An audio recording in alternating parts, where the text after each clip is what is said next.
America ने Ukraine के 4000 सैनिकों को दी ट्रेनिंग। ब्रेक करें इस वक्त की बड़ी खबर विद द विजुअल्स। 2 महीने में 1000 से ज्यादा यूक्रेनी सैनिकों की training with the visuals. Ukraine को हथियार और लगातार ट्रेनिंग दे रहा है अमेरिका। ये तस्वीरें उसी की हैं।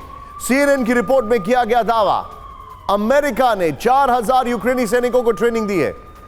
सिर्फ 2 महीने में 1000 यूक्रेनी सैनिकों को ट्रेनिंग दी गई। लेकिन अब बड़ा सवाल क्या है, ये देखिए। अब आप यूक्रेन में अपने हथियारों को ट्रैक नहीं कर पा रहा अमेरिका। इस वक्त की बड़ी खबर, ब्रेक करें विद द विजुअल्स। पेंटागन की क्लासिफाइड रिपोर्ट में चौंकाने वाला दावा।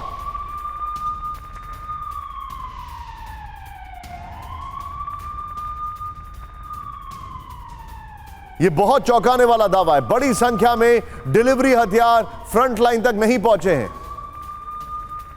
रिपब्लिकन सांसद ने सार्वजनिक की क्लासिफाइड रिपोर्ट, यानी कि उनको नहीं समझ में आ रहा है कि आखिर ये कैसे उनके हथियार कहां से मिलेंगे। सीधे आइए राहुल इस वक्त। अब राहुल इस खबर के साथ जो ब्रेकिंग और जो ओरिजिनल शॉट्स हम दिखा रहे थे हथियारों वाले, वो प्ले ऑन करिएगा। इसके की ग्राफिक्स दिखाइए जरा। यूक्रेन में कहां है अमेरिकी हथियार?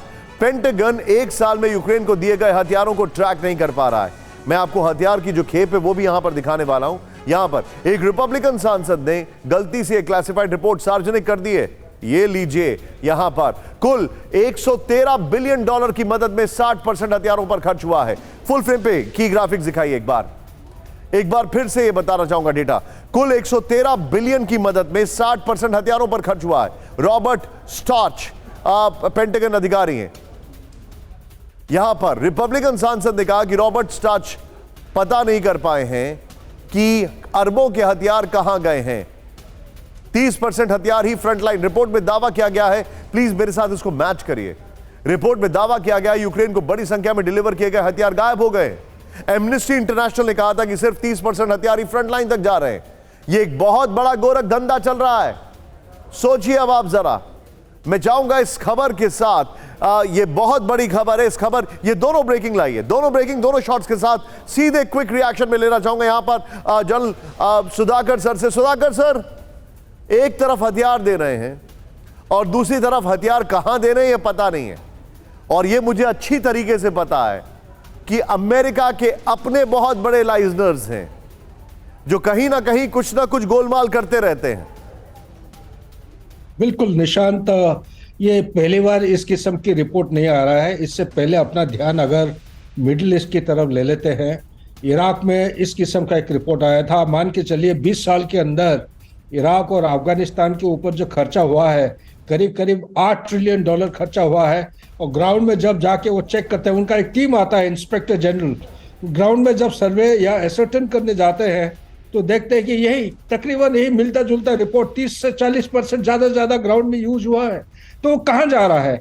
एक हो सकता है कि नॉर्थ वेस्टर्न अफ्रीका, दूसरा है ये जो टेररिस्ट ऑर्गेनाइजेशंस है अलग अलग किस्म की। हर देश में आजकल तो इनफॉर्मल टेररिस्ट ऑर्गेनाइजेशन या मर्सनरीज को ट्रेनिंग देने लगे हैं।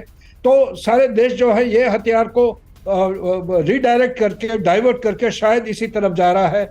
और तीसरा और सबसे इंपॉर्टेंट चीज है, ये एक सुपर पावर होने के नाते मेरे अंदाज से, विश्वास से, इनको और थोड़ा सा मेच्योरिटी और रिस्पॉन्सिबिलिटी के साथ इनकी अकाउंटेबिलिटी इंश्योर करना निहायत आवश्यक है। और आइदर, क्योंकि आज के दिन में डबल स्टैंडर्ड और हिपोक्रेसी यहाँ पे आ रहा है कि COP27 ग्लोबल क्लाइमेट चेंज के ऊपर जो कमिटमेंट दिया हुआ है $100 बिलियन, वहां नहीं दे पा रहे हैं। लेकिन यहाँ पे ऑयल डिपेंडेंसी, उसको रशिया से हटा के दूसरे तरफ खर्चा किया करने में